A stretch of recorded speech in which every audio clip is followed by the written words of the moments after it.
My name is Ben Acree.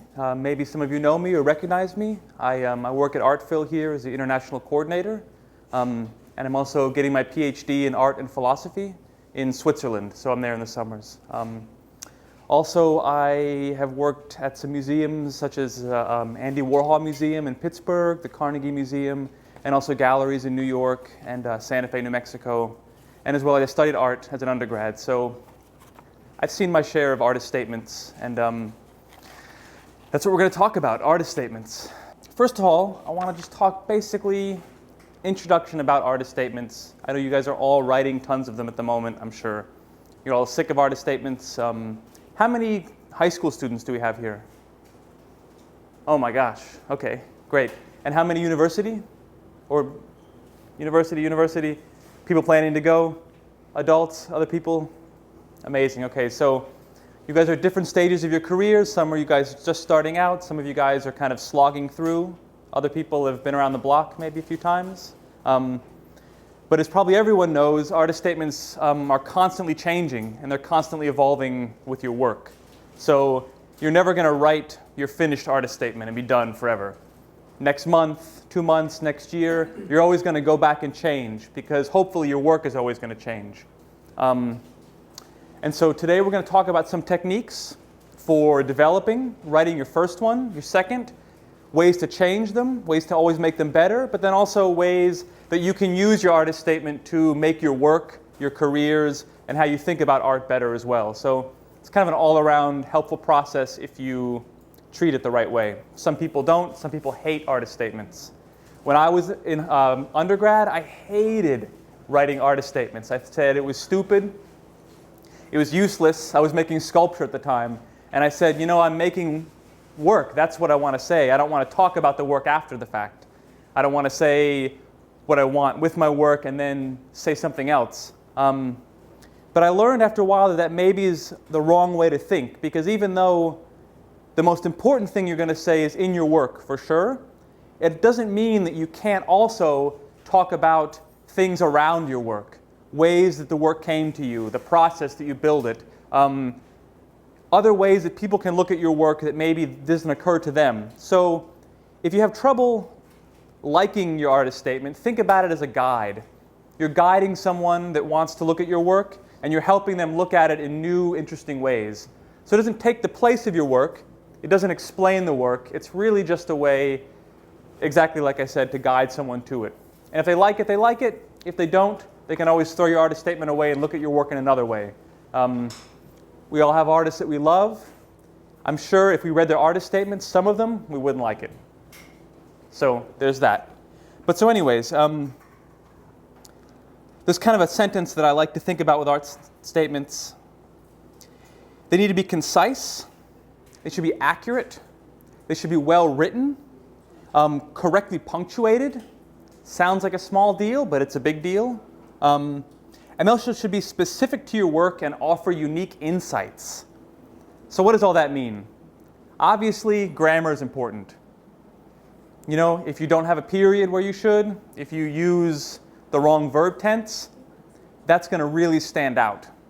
Because the people that look at the artist statements will look at hundreds, thousands of artist statements. They're tired of looking at artist statements. They've seen many. But if you write one with a mistake, that will stand out in their mind.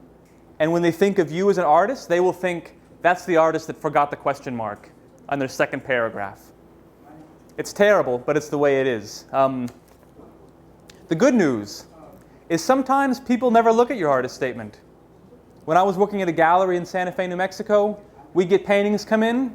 The director would come in and say, we want that artist. We didn't look at their application. We didn't look at their artist statement. We didn't look at anything. The paintings were where we wanted to be. We took them. But the other situation is what if we get 4 or 5 different artists the same day? They would come in and bring their things. After we'd close the gallery, the director would come out, look at all of them. Some of them she liked, some of them she didn't. But then the ones that she was debating about, that's when we looked at the artist statement. So it's kind of like right at the finish line, the artist statement will push you over. And sometimes that's exactly what your work needs and will be the chance between getting the show or not getting the show, getting the grant or not. So even if it feels stupid and silly, sometimes it really does help. So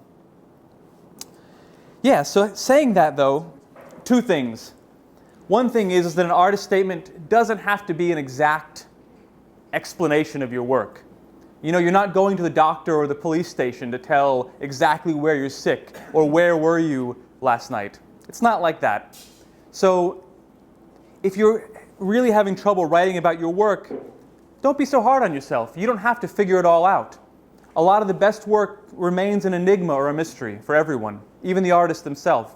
So don't feel the pressure if you feel like you have to explain everything, because no one is going to hold you to the artist statement. If you say that you are working with paint for some specific reason, no one is going to love your artwork and say, I like it, but you said this in your artist statement, so I don't like your work anymore.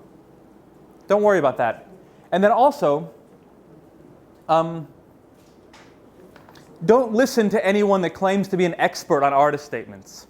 And I know that that's going to sound silly coming from me, but really you are your own expert on your artist statement, and everyone else is just going to give you guidelines. It's just going to help. Because really your artist statement is about what you are making, what you're doing, why it's important to you specifically. And if it's anything else, then you're failing as the artist statement. So what you need to do is listen to your teachers, your professors, everyone, your parents, your guidance counselors, no matter what, they're all going to have an input. And some people are going to say things that are different from other people. I'm sure that I will say some things that your professors will say something else. Maybe some things I say, everyone else will disagree with me, and that's okay. Because pretty much everyone is going to give you slightly different tips, slightly different responses to your statement, and then it's your choice to put all that together and make the best one that you can. So don't take what I'm saying as some kind of, I'm not the expert standing up here. I just have some experience. I like to share it with you guys. If you have questions, disagreements, anything, let me know. We can talk about it. It's just want to let you know that I'm not telling you what to do, just kind of helping you along. So, first thing I want to talk about, the essentials of the artist statement. The essentials. It's really basic in some ways. You want to talk about your materials and your media. Very important.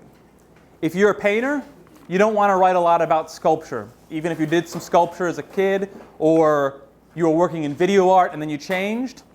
If you're working even in fashion, or you're doing design or anything like that, you want to focus on what you're doing now in this body of work, because anything else is confusing.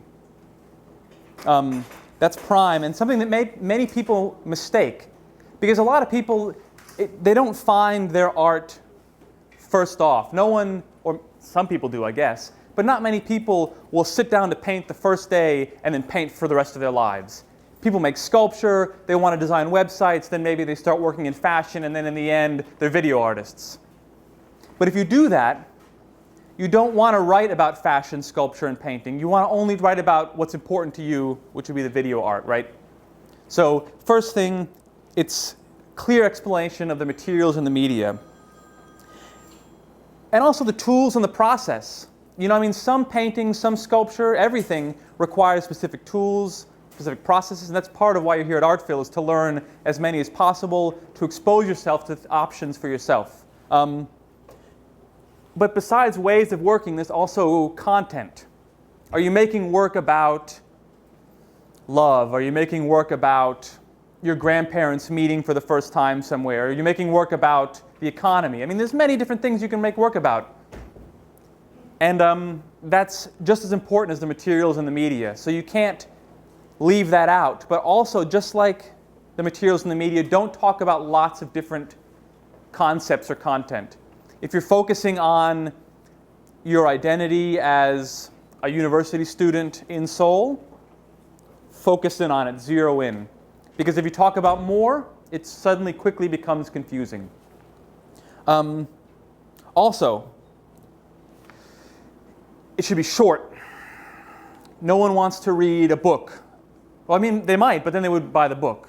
For your artist statement, a few paragraphs, even a full page is maybe too much. Like I said, people that get your artist statements, it's coming through very quickly. You can't give people time to get bored. So it's got to be short. And when you talk about yourself, you certainly want to say who you are, where you come from, the things you believe in, why you're making the work, but you don't want to talk on and on and on about it. 2 sentences maybe. If I was going to write, I would say, well, I don't even know.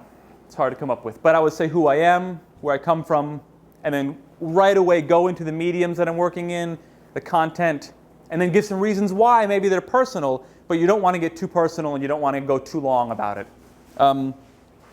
Also, historical context. It's another tricky thing. By that, we can talk about references. Maybe you love Picasso. Maybe you've loved Picasso for a long time. That would go in there. Maybe there's a quote from Van Gogh that was really important, or a quote from Andy Warhol or someone. You can even give the quote, but don't give too much because then it appears like you're showing off. Just like talking about yourself, if you write your whole artist statement about when you were a child, people will get bored. They will think that maybe you're arrogant. Short about the historical context, short about who you are. And then also, sometimes nothing else. There are many artist statements that are just your medium, your content, why, who you are, where you're coming from, and then also who you're inspired by, and that's it. They're short. And also, they do the job and they get done, and that's great. But maybe it's a little unsatisfactory. So I know that you'd feel like a robot if you said, my name is Ben, I'm a painter. Not satisfactory. But it's almost. And it's maybe more satisfactory than writing something very long, very full of details that you don't need. So keep that in mind. Short is good. To the point is good. And sometimes nothing else. But also, and this is the hard part, I think, about artist statements, is that usually artist statements are counted for what they are, right? You explain your work, you explain what you're after, but they're also what they're not, right? Artist statements should not be messy. They should not be grammatically incorrect. They should not be confusing. They should not be pompous or arrogant. And they certainly shouldn't be off the mark. And what I mean by that is that you need to zero in on what you want to do and what you're after and what you're doing with your work. If you're a photographer, don't talk about painting unless painting is a big inspiration for you. Also, in terms of being pompous or arrogant, you don't want to claim that your artwork is going to change the world, right? Because you'll say, well, how? How will it change the world? And then you're in a pickle because many artists want to change the world, not many have. So I want to move on now to talk about things to avoid with artist statements, okay? Things to avoid. We talked briefly about things we want to add in. We'll talk about some more later. But now, and this maybe is the most important part of what I want to talk about, things not to do. And again, your teachers may disagree, your parents may disagree, and that's good. You know, if I say don't do something and you really think it's important, just do it, right? You're the final say, not me. So these are just guidelines. And of course, it's always open to interpretation. But so first thing, I remember one of my first video classes I took, we had a professor, he told me 2 great things. One of which was the who cares test. For everything you do as an artist, sometimes you should ask yourself, who cares? And not in a mean way or in a nasty way, but really, who will care about this work? Who will care about the artist statement? And it's an important thing because I think people, they really want to help someone that has never seen their work before try to start to understand it, where they're coming from. And so they say, okay, well, you know, I really loved art books as a child, so that's important. And my parents are artists, so I'll put that in. And suddenly you have a huge artist statement. And that's actually what you don't want to do. So for everything you add, ask yourself, who will care about this piece of information? Am I a photographer? Yes, that's important. Put it in. Did I learn photography as a child? Probably not that important. Take it out. So the who cares test is pretty helpful a lot of times. And that will help you understand context. Your artist statement should give your work context, but you don't need to give your artist statement context. Okay? Your artist statement is just there to help your work. You don't need to have a long, drawn-up process to explain your artist statement as well, because then you need an artist statement for your artist statement, and you could see how that would go. Also, trivial details and trivial events in your artist statement should be cut out. Again, if it's not super important for what you're doing, rethink putting it in. Or, if you feel like it's important but don't know why, that's good. That means you're on the right track of something that's important to you. And if you can find out why it's important and change the language, then your artist statement will be stronger.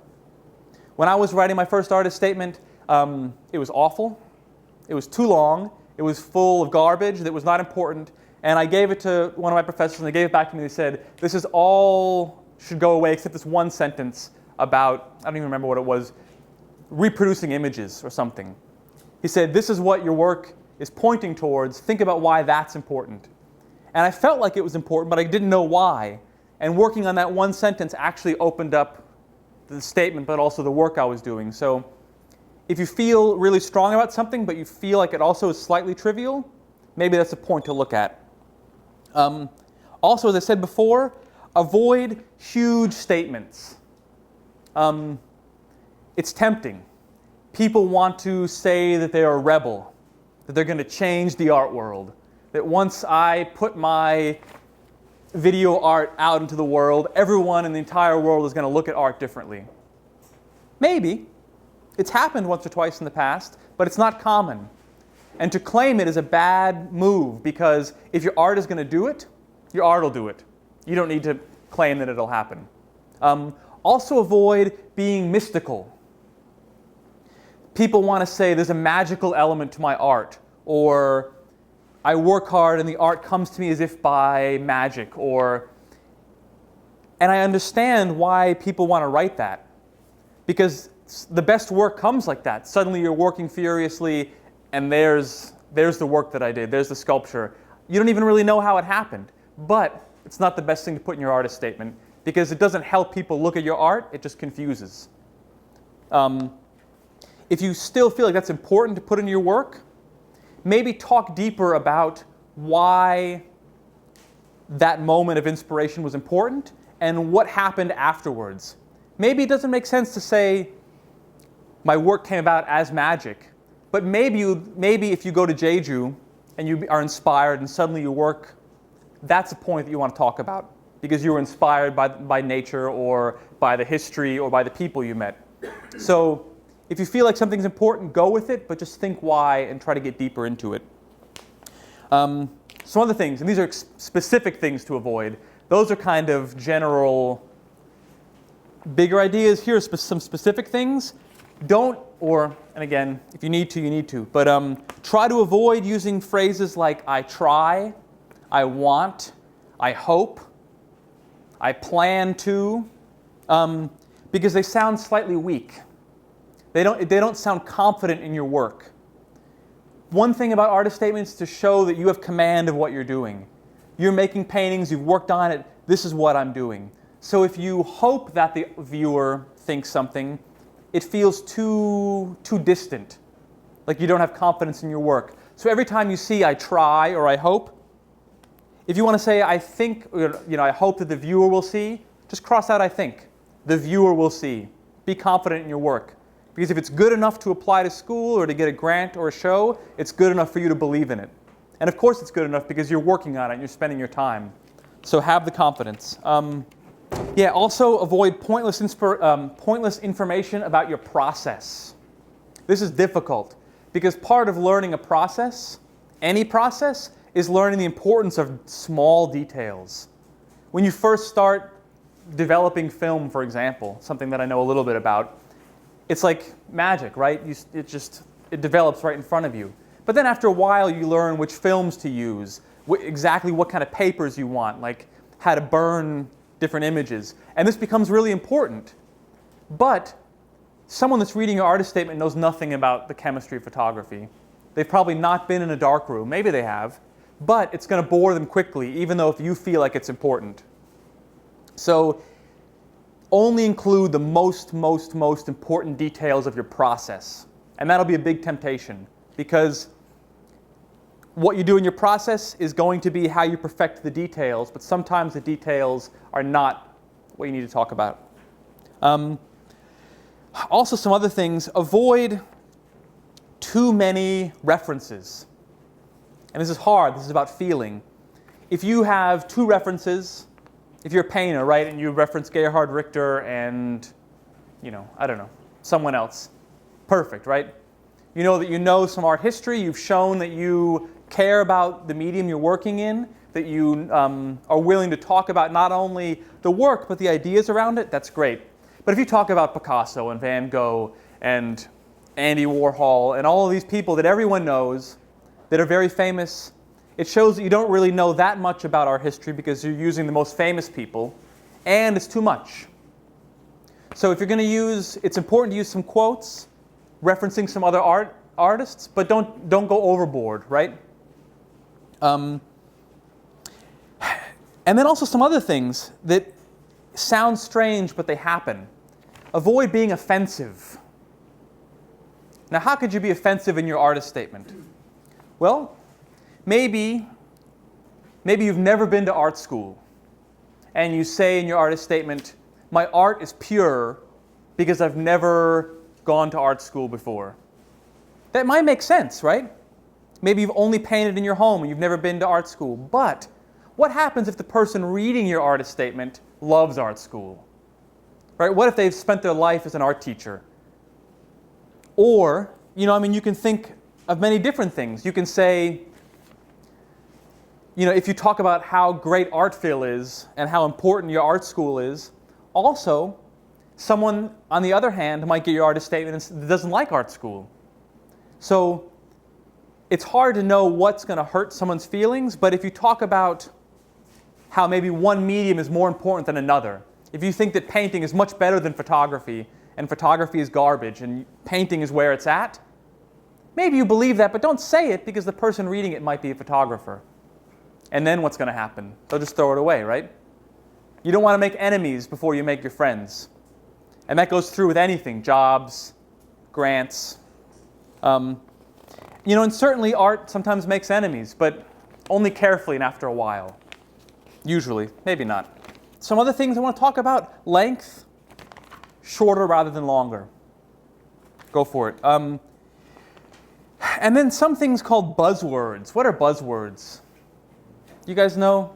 That's kind of a slang term. I feel like every single 3 or 4 years, magazines, writers will find some new concept, some new thinker, some new writer, and will take their concepts. I know 5 years ago, maybe it was Walter Benjamin, right? And so people talked about Walter Benjamin.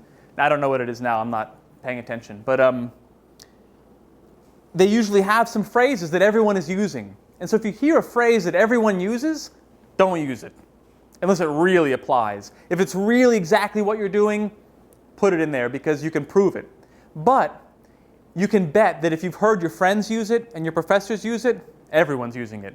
And maybe that year, the school you apply to or the job you want, they'll get 10 applications and every single one will have these words in it. So be unique, stand out, don't use the thing that you've heard over and over again. And I hesitate to say some of them. If you think this fits you, if your professors say that you should do it, go for it. But generally, things like creative expression of feelings, making art since you were a small child, finding the extraordinary in the ordinary, and juxtaposition of daily life and spirituality. These are the most common phrases in art statements for applications for school all over the world. These have been voted on a website by curators as phrases they hate the most.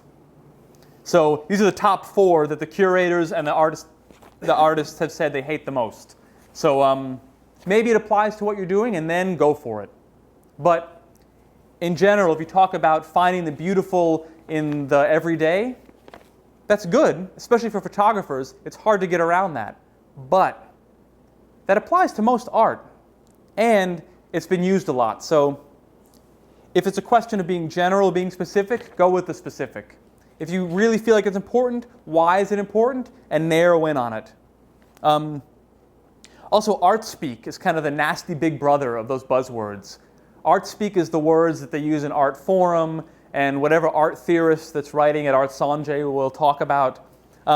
Maybe it's important to know, to understand, but if you use it too much or not well, it'll show. So it's a good thing to kind of, if you're going to use it, know it really well and don't use too much. Theory is good, but if you misuse the theory, it can bite you back. So something to be careful about. Humor. Unless your work is really funny, don't make your artist statement funny. Because it might be funny to you and your friends, but after seeing many, it will just make you feel inexperienced, maybe. Another thing I remember when I was a student, some students wanted to be clever, so that their artist statement was just like a picture of a frog, or a joke, or a short story about when they were a child. And it was kind of funny, but in retrospect, looking back, maybe not the best. And the last thing I want to talk about is maybe the hardest in terms of what to avoid and what to use, and it's about objectivity and subjectivity. You guys know what that means? Objectivity, it's kind of a big word. Your experience, your daily life, that's your subjective experience. Objective experience is maybe if you look at an artist from far away and say, you know what, I like the way he uses the paint in this way, the way he frames his things. You're talking about it from a distance. The problem with artist statements is it's about you, right? It's about what you do, why you do it, what drives you to do it. But if it's too subjective, it will sound inexperienced and bad. If it's too objective, if you talk about yourself like you or somebody else, it'll sound like you're a robot and uninteresting. So the most difficult part, I think, for artists when they're writing statements is finding the right line between objective and subjective writing. And I'm going to show you some bad examples and some good examples of artist statements in a second, and I'll stop talking at you guys and we can talk together maybe a little bit. But you have to write in the first person a lot of the time. You have to say I, right? Because it's you making the work. I paint. I make sculpture to show this thing. That's perfect. But you have to quickly move on to ideas that are bigger than yourself, because then it might not pass the who cares test. If you're making art because you love it, the curator will say, that's great. I'm really happy that you love to paint. But in this show, we need artists that are addressing larger topics, right? If you love to paint, you can stay home and paint, and that's wonderful. But if you're going to participate in a larger discourse and a larger discussion about art, it's got to be about larger things, usually. Sometimes not. I mean, I don't know, Jeff Koons, someone asked him why he made these paintings about pharmaceuticals, and he just said, oh, they're stupid images and I liked them. That goes against a lot of what I just said, except that it exactly fitted the paintings. They were expensive and they were stupid, and Jeff Koons liked him. And Jeff Koons is quite a famous painter, and they work within the history of art, and so it made sense. So he could say that. But usually, if you say, oh, I like this image of this duck that I painted because it's stupid and I like it, usually that kind of thing doesn't work. So any questions so far? Let's talk about some good and bad artist statements. I just have some guidelines. Number one is questions to help you begin the process, to brainstorm. These are not questions to answer in the artist statement, but they're just to help you move forward. What am I doing? How am I doing it? What influences me? And then important, but something to remember, am I unwilling to discuss any aspect of my work? I remember this one painter who made work that was amazing, but the work was about problems with her parents. It was really personal. It was so personal that she didn't want to discuss it. And then when she was presenting the work, people were asking about, well, where did this come from? This image is very violent. This image is very intense. Can you talk more about your inspiration? And she couldn't in front of a group. And I knew about it because I knew her and she could talk about it with one-on-one, but it made a very bad impression. Not because she was a bad artist or even a bad person or bad speaking about her art, but she didn't have an answer ready. So if you're unwilling to talk about something in your work, have something prepared, like a secret, an extra answer in your back pocket. So if someone nails you and you don't want to talk about it, you can pull it out and be like, that's the answer, and then be done with it, right? But anyway, so there's that. Also, possible questions to address in your statement. Again, guidelines. You don't have to address all of them, but it's just, and then also things to avoid. I just put some things that we talked about. And it's just as a reminder. I'm not sure if it'll help you. You can just take it and pass it. But when you're writing your statement or reworking it, it might help as a certain kind of guideline. But right now I want to talk about some bad examples of artist statements. I didn't choose these as bad.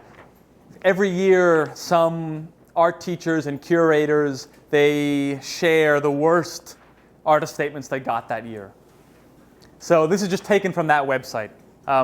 It's not very fair, I don't think, actually. It's kind of, I think it's maybe bad form to make fun of people, because everyone's working hard, everyone really cares about their work or they wouldn't make it. So I'm not showing these to make fun of or to mock. We're just using them as examples because we're all going to fall into something like this at some point. And the quicker you see it, the quicker you can get out of it. So the first one, and don't worry, don't try to read the first one. I don't even understand it. What's wrong with the first one there? It's almost clear what's wrong with it. No one's going to read it, right? It's overwritten. There's too much. I don't even know what the first sentence really means. I can guess, kind of. Something about, I don't know. Geological context? It's a mystery. This guy or girl falls into the first trap of too many details, not being clear. It's not important to try to show how smart you are, right? Where people are going to look is your work.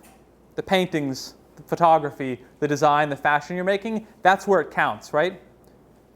Even if you're the dumbest person around, if you make an amazing painting, no one cares. You're a great painter, right? Maybe Van Gogh was not that intelligent. It doesn't matter. His painting is where it stands, and that's where it is. So it's not going to impress anyone if you have lots of big words, lots of sentences that try to talk about complex issues.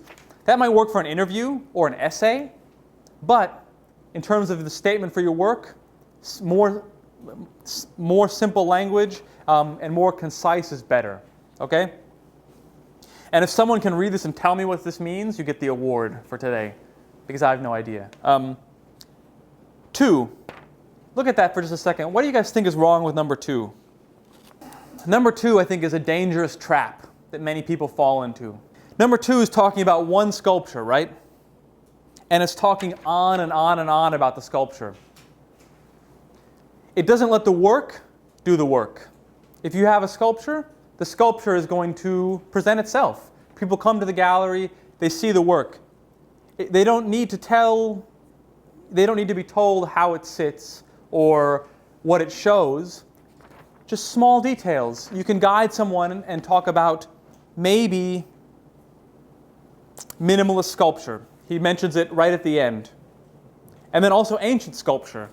That's great. If you're trying to position yourself between some idea about ancient sculpture and Robert Smithson or something, that's really excellent. But you don't need to go on and on about it. You can quickly note it. Say, I'm interested in this sculptural aspect of ancient Greek sculpture and this aspect of land art in the 1960s. Done.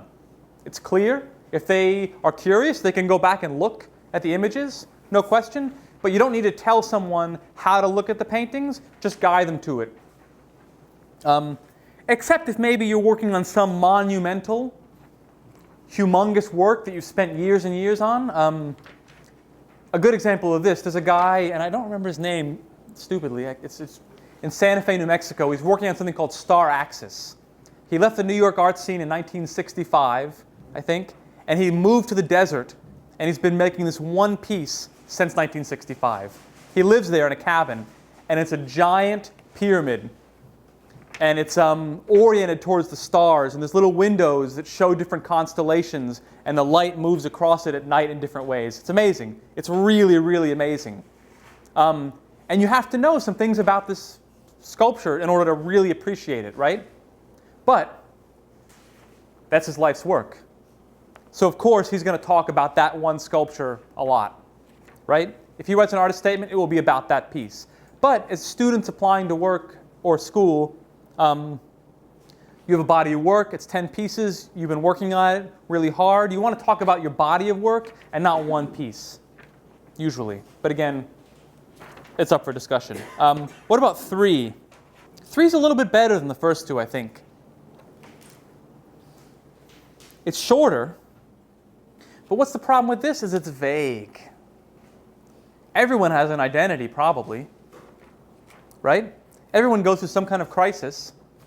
Cultural signifiers, that's art speak. You know, I mean, theorists will talk about cultural signifiers, and maybe it makes sense, and maybe it really makes sense for the work, but you have to say exactly why. Instead of being vague, talk about what cultural signifiers. You know, if you're going to make something that's based on Korean traditional clothing, talk about those cultural signifiers, not in general, okay? And then the last one. What's wrong with that? Maybe the last one is the worst one. The last one does a lot of what we were talking about in terms of what not to do. It's everyone is a human being, except for dogs and cats.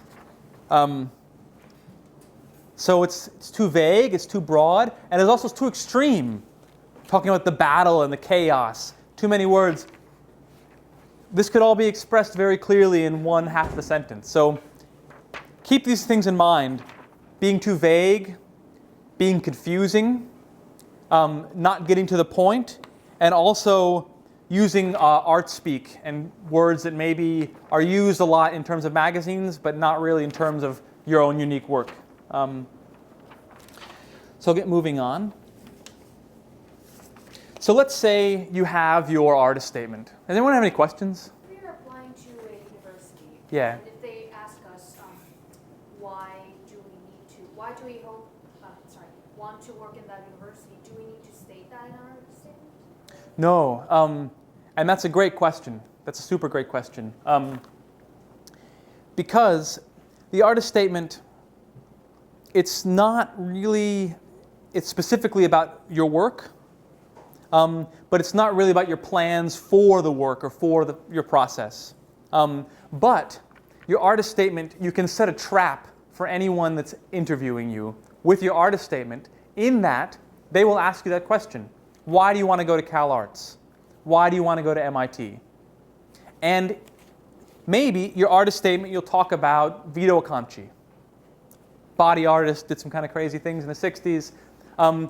Vito Acconci went to Cal Arts. So if you're applying to Cal Arts, you can reference Vito Acconci in your artist statement. And then when they say, why do you want to go to Cal Arts? You can say, well, if you've read my artist statement, I'm really inspired by Vito Acconci, who taught at Cal Arts and studied there. And he's a big inspiration for me. And I appreciate the culture that he's developed here at Cal Arts. And I want to take part in that. So you can see, you can open the door, they ask the question, and then you can close it on them. And then you've given an excellent answer. You've referenced your artist statement. You've shown that you know about both Cal Arts and about art history. And you've shown that you can articulate what you care about. And then you're pretty much, that's like A+ on that answer. So instead of just directly answering the question in the artist statement, open it up so then you can answer it with a great answer afterwards. Does that make sense? Okay, so if I say, because the character animation program at Cal Arts provides something, I want to learn this or that would be too direct. Too direct, right. But, and maybe, I mean, again, I want to really be careful to say, in some ways this is my advice. You might get different advice from different people. Follow what you think is really the strongest advice for your work. Me personally, I would say don't specifically mention Cal Arts, but if you know maybe Cal Arts is, I don't know what Cal Arts animation is famous for, but you could find out, and then you could say that in your artist statement. You can look on the website, maybe they're famous for, what are they famous for? They're famous for firstly, their notable alumni, and secondly, they provide meetings with comedians and lots of different people who provide different information. Awesome. So you can say that you are really interested in a broad approach towards animation that is that is inspired from a wide array of people in the entertainment community or something like that. And then when you're interviewed by CalArts, your artist statement doesn't say that about CalArts, but you can say exactly, in my artist statement it says this, and that's why CalArts is important for me, because CalArts does that. So you can make the triangle happen, and then once it's clear that you care about this, CalArts does this, you're a perfect fit, it feels like a very mature answer instead of doing too much, which would just say CalArts gives that. Does that make sense? Yes. Okay. Any other questions? No? Okay. We can talk. We can have questions and answers at the end as well if you guys want. Yeah. So now I want to talk about editing, briefly, because we're running a little out of time.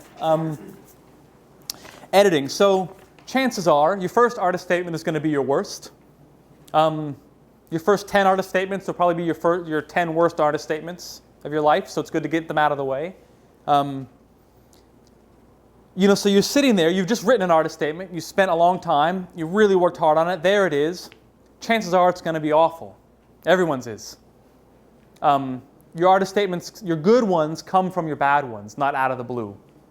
Unless you're a genius. Sometimes people are just like, I'm painting this, these are the reasons why, this is who I love, done.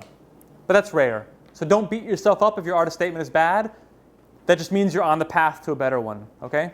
So instead of beating yourself up, think, yeah, okay, I've got a bad one, that's great. Now let's get it better. So to do that, some suggestions, and there's many. This is the part that's difficult, is honing it, polishing it, getting it better and better. One thing is studio visits. Your professors are looking at your work, your friends are looking at your work, but then bring in people that don't really know about art. Bring in people, I don't know who you have access to, but anyone that you can get that maybe knows about art but is not familiar with what you're doing, bring them in, don't talk to them, and then ask them, what did you think? What ideas am I talking about here? Make a list of questions of what's important for what they say. See what they have to say totally cold. And then see if that matches up with what you wrote. If it totally matches up with what you wrote, be suspicious, because then your work is maybe, I don't know, that might be a bad sign if they know exactly why you're doing it. Maybe not. But chances are they're going to say some things that make sense, some things that are in your artist statement, and then they're going to say some things that you never even thought about. And you're going to think, holy cow, how did I miss this? Because usually we're too close to the work. We know the details. We know all the details of the process. You were up late at night working on this one thing over and over and over again. But just like a forest and the trees, if you're in close, you're not going to see the boundary of the forest and where it goes and what it connects to, right? Or where it may be over the side of the next hill. And so the distance is important. So get distance with other people coming in. And another way to do that is to read artist statements of artists you love. You know the Saatchi Gallery in London? That's a great resource. Most of the artists that they feature, and Saatchi, they have everything, they have a little artist statement for every artist they have. So it doesn't matter who it is. If they're contemporary, they're writing artist statements, you can go there and see what they wrote. It's a good resource. Read lots of artist statements of artists that are similar to you, and then some that are different that you like. If you're working in animation, for example, it's definitely good to look at the Quay brothers and these people that are making different kinds of animation, but then also check out a painter, photographer, filmmaker, right? See what other people that are similar but different are doing, but then also a lot of people in your field, and then after reading those, go back to yours and see where your strengths and weaknesses are. You'll find hidden things that are really good that you didn't even realize, hidden things that you thought, oh, I loved this one sentence, but I think now it's not good. So the comparison is helpful. Something that's very difficult is try to look at your statement and your work with fresh eyes. Or listen to it with fresh ears, or this is anyone that's creating anything has this trouble. You get working on something, you know why you did every single little thing. Suddenly, you don't have as much judgment as you did beforehand. Someone coming in totally fresh off the street will look at it and see things that you never saw that are good but also bad. So you need to be able to try to do that for yourself as well, as much as possible. 100%, impossible. I don't think anyone in the history of art has ever been able to look at their work totally fresh. Maybe if they were, I don't know. I think you'd have to maybe be crazy to look at your work as a stranger if you really spent time with it, right? Maybe unless you long life, you look at work you did when you were 20, maybe it'll look different. But so ways to think about your artwork in a fresh way, take a break. I know it's hard. When you're really in the trenches and you're really writing, you want to just write. Take things out, put things in, compare, contrast. It's due the next day maybe. Your teachers are like, okay, if you don't turn it in, you're in big trouble. So of course you're up, you're writing. But too much writing is going to blind you to what you're writing. So take a break. Look back at what inspires you. Not even the written word. Look at the paintings, the films, the music that inspire you. And then after taking a break with what inspires you to make work, then go back to your writing and see. Also, don't fall into the trap of endlessly agonizing over every word, because that can happen. I don't know, there's a book by Camus called The Plague, where one of the characters is a writer who writes the first sentence of his novel every day and then erases it, and then changes the words in just small bits. And that's kind of a warning signal to me. You don't ever want to be that guy that instead of writing, every little conjunction, every little noun, you're moving, you're trying to change, it's not worth it. If you feel yourself changing every little thing, that's time to take a step back. And maybe you have to. Maybe it's due in 3 hours and it's 4 o'clock in the morning and you're sweating and you're like, oh my gosh, I'm going to die if I don't turn this in. Then you're probably going to agonize for a little while. But in terms of generally, if you catch yourself doing small, minute changes, take a break, step back, look at the big picture. And then also tone. What do we mean by tone? This is something that's really hard to grasp and really important for some artist statements, is having a good tone. Anyone can say, you know, I am a sculptor and I work in concrete. I hope to show the viewer about their relationship to building materials, blah, blah, blah, blah, blah, blah, blah, blah, blah. It sounds like you're doing a school assignment, right? And it is a school assignment in some ways. Your first artist statement probably will always be a school assignment, but it doesn't have to sound like one. And it's hard to get the tone, especially when you're working hard on it. So some ways, some tricks. Read it out loud to yourself. And then maybe what's more painful, but maybe more helpful, is to get a friend to read it out loud. If you can stand it. I know if I had to make some friends read my artist statements when I'm working on it, I would just die of embarrassment. But if you can get your friends to read your artist statement out loud, you can hear their voice, and you'll cringe when you hear the bad sections, right? You'll know it. It's like listening to yourself sing on recording, unless you're a Noribong champion. If you listen to yourself sing, you can say, okay, that's good, but this one section is bad. Same thing for the tone of your work. Maybe all the details are correct, the sentences are correct, punctuation is all good, but maybe your tone sounds sappy. What is sappy? Do you guys know? Like, too happy. Or maybe it sounds really dangerous, like I'm going to destroy the art world with my awesome animations, right? Ridiculous. You don't want to sound like that either. The tone should have the same feeling that your work does. And if you spend a lot of time with your work, the tone is not going to be, it's not going to, work shows that it's been worked on because the tone has a certain maturity. You've spent time with the work, it has a certain body, the body of work has a certain tone to it. You want to reflect that in your artist statement. And that's really hard. Having said all that, I want to pass out 2 examples of good artist statements. I want to talk quickly about why these are good. And I had images of the art, but it's not working, so you have to take my word for it. The artist statements, they matched. I guess I could pull it up on the computer and we could look if we wanted to. If you wanted to pass those out. So 2 artists, maybe you know them, maybe you don't. Kim Soo-ja, she's famous. And then Amy Stillman, she's a painter. What do you notice about these things, first of all? Just not even reading them, just looking at them. What do you notice? Who notices It's short, right? Super short. Their work is really amazing. It's mature.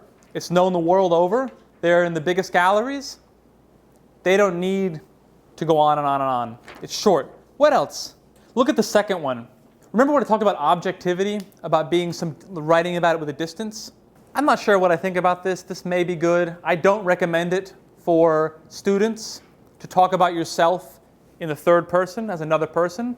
But Amy Stillman, she goes so far that she doesn't say I. She quotes herself and says, Amy Stillman states. It's almost like she's another person writing about her own work. Maybe that works when you're developed in your career. At the moment, I don't recommend that, okay? But again, maybe other professors would say something different. I'm not the expert, I'm just saying what I feel like. But what else? The second one, it quotes someone else, David Pagel. I'm not sure who that is. And that's a really smart way to quote someone else about your work, if you can do it, because then you don't have to sound arrogant. Someone else talking about your work, it's their opinion. It's good. What I like about the second one is that the tone, it feels a lot like her painting. And I'm going to pull it up just so we can show it. And maybe you can see what I mean. Okay, so maybe we can see her paintings there. They're light, they're colorful. There's lots of movement. Lots of things are happening, but it's also kind of an enigma. And she treats her artwork in the same way. The way that her words are not extreme. She uses words like chalky, folly, cartoon, a jet's vapor trail. And that's great. To me, looking at that painting and seeing the words, she's really spent time finding the exact right adjectives to use. Not too many. She doesn't use lots of art speak. It's really tailored to her work. It's not general. This artist statement would be terrible for almost anyone else because it's so specific to her work, right? That's really important. And that's maybe the thing maybe if you take home anything from this, it should be that it should be unique. It should be to you. You're writing it about yourself, you're representing your work, it needs to be about what you're doing. And then the second one, the first one up top. Also, I think this is really great. So many artist statements begin with phrases like, in my work, I, whatever. And that's all right. You get to the point, you say what you're doing, and maybe it works for you in your artist statement. I'm not going to say it's 100% bad, but it's very common. But if you look at this, she's not talking about herself. She's not even talking about her work. She comes with a very elegant, well-written, but simple sentence about her medium. She's working in cloth, and I'll pull that one up too. You guys know her work? She's a performance artist, among other things, but she took a lot of old bedding from her family and from her friends, and then she made these giant works out in valleys in the mountains in Korea with the family bedding. Cloth to her is very important about her identity, her family, and also the history of Korea is very much tied up with how people wear their clothes, where the cloth comes from. And so that's what she's interested in. Boom, that's exactly what she talks about. No confusion, right? And it's great. And then also, you can tell that this work is really personal, straight from the fact of the picture. There she is. She's alone. She's laying out with obviously bedspreads. It feels very personal, and the artist statement is very personal. The tone is different between the two, right? Here, it kind of looks like you're at a distance, and you're like looking at something at the texture. And the artist, it's written the same way. Here, it's much more personal. She's talking about her family, the clothes, the sheets she used, burning them when her grandmother died. It's really very personal, but exactly for her work. So I think these are both great because they're short, no art speak, they're unique, they're specific to their work, and also the tone, it shows what they want to show, and it doesn't tell you how to look at the work. It doesn't say, my bedspreads sit on the valley and they do this and they do that. No. She talks about bedspreads guides you to it and shows you. But there's one small question I have for you guys. There's one big problem with the top one. What do you guys think that is? Extra points if you can find the big problem with the top. And this is crazy. This is from her own website. And she's in the MoMA, Tate. She's everywhere. This is from her own website. Major problem. Forever? What? Forever? Like, so when I look back over my more than 20 years of That's okay. Yeah, I mean, it's a little bit, but that's all right. The big problem is the last paragraph. There are no question marks. Those are all questions. When will the journey of my needle end? My silkworm unwrap its flesh. That's a question. If it begins with when, it's a question. Will it end in the slough of its skin? It needs question marks. Maybe she's trying to write more poetically and make the questions into a sentence, and that's okay, but not the whole time because it feels mistaken. So the reason I included that was not to make fun of her. Anyone can make mistakes. I've definitely applied for work and grants and artists, like members of like group shows, and then I look back at the application and the artist statement, and I thought, oh my God, like I didn't even capitalize the first sentence. What am I doing? So it's not to make fun of anyone, but it also shows you the importance that even if you're the most professional, if you're at the top of your career, you've been doing it for 30 years, something small like a question mark can be a big issue. Not for her. No one's going to care no one's even going to read this probably ever except for us, right? Like, no show is ever going to say, well, Kim Suja, we love your work, but you didn't put the question marks in your artist statement, so long. It's not going to happen. But it's important to students to show that you take your work seriously in that way. So that's basically what I have to offer you guys. I hope it wasn't too boring. There's kind of a lot of information. Please ask me if you have any questions. Just to take away, quick, we're going over time, sorry. Simple, unique, concise. Don't explain your work. Don't make grand claims. Don't be a superhero or a rebel or trying to destroy the art world or make the newest art or do something magical. You're talking about work that you're doing, and you want to guide someone to it and help them experience that in the best way they can. And that's what an artist statement should do. And if you can do that, then it's a success. So do what you need to do to make sure that your art is seen in the best context possible. And that's that. I had some other things to talk about, but yeah. It's kind of a stupid question. No. The artist statement, it's something that goes into the portfolio, right? That each one of my piece explained, right? This is the statement that we were talking about, right? Exactly, yeah. And so artist statements are used in a lot of different ways. Oh, that's right. I have one more story to tell you guys. And then we're going over a little bit of time. Exactly. When you submit a portfolio, artist statement in there. If you're applying for grants, usually there will be a section, if you're doing it online, that you will upload your artist statement separately. When I worked at galleries and we accepted or denied painters, they always had the portfolio in. Artist statement was the first thing usually. Sometimes the last thing, because the artists, they wanted their work to stand for itself and then only the words afterwards, and that makes sense. But usually the artist statement is there. If you're applying for jobs, like art jobs, less so.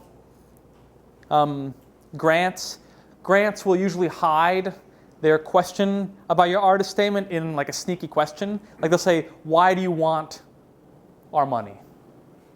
And then the answer has to involve your artist statement, but you can't use your artist statement. So it's like a sneaky way. So we had a teacher when I was studying, photography teacher, great. He was very meticulous. In the darkroom, he was like a wizard. He's one of those guys that knew all the processes, everything. And he would talk to us on and on and on about artist statements. You have to write, you have to know your art better than anyone else. And of course, I agree with him. But so he applied for a Guggenheim. The Guggenheim? He applied for the Guggenheim grant. And he was working on the application essay all semester. Anytime we saw him, he was in class in the back writing his thing, editing. And we were like, oh my gosh, what are you doing? But so he was working, he really wanted this Guggenheim grant. And he didn't get it. He didn't get it. He wrote 4 pages, maybe 5, huge about his work, this, that, meticulously crafted. He gave it to the English department, and they went over it, and he gave it to everyone. We had to read it in class one time. He was obsessed with it. But his friend got the grant. The artist Adam Fuss. I don't know if you know who he is. He's amazing. You should look at Adam Fuss if you're interested in big experimental photography. But Adam Fuss got the Guggenheim that Pradeep was that he was trying to get. But afterwards, we heard that another artist had spent the night at Adam Fuss's studio when he was traveling through, and he stole a look at the Guggenheim application. And he wasn't supposed to, but he wanted to see what Adam Fuss had written. How did he get this money when the other photographer, who's also amazing, also great, had spent half a year writing this thing? Adam Fuss wrote 1 sentence. The question was, why do you want this grant? And the answer was, to continue research.